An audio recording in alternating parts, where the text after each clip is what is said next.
When newly acquired information conflicts with pre-existing understandings, people often experience mental discomfort.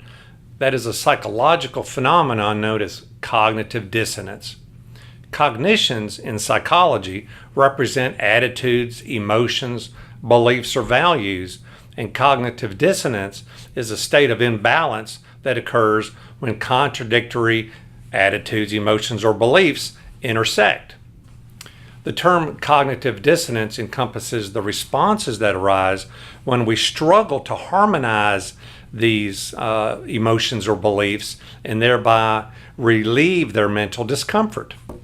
As a result of cognitive dissonance bias, investors may hold losing securities that they would otherwise sell because they want to avoid the mental pain associated with admitting that they made a bad decision.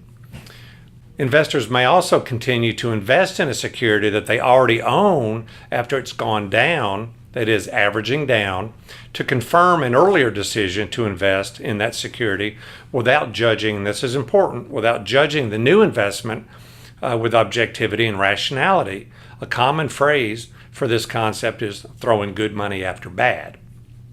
Buying more on a downturn is not necessarily bad.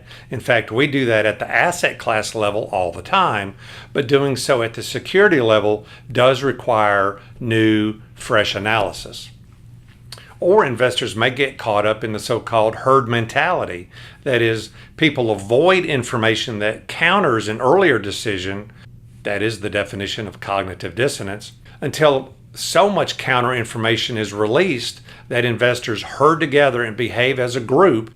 For example, buying speculative tech stocks near the top of the 2000 tech bubble in spite of the earlier belief that stocks were overvalued. I have a lot of friends that are concerned about the market at present. Yet I guarantee you, if it keeps going up, they'll forget about that earlier thought of overvaluation and without doing their own analysis, herd on back in thinking, well, the market's going up, it must be okay. Either side of that, buying overvalued or undervalued stocks is without due diligence, is ill-advised. The best way to avoid, or at least fight, cognitive dissonance is to be objective and analytical in your investment decision-making process rather than emotional.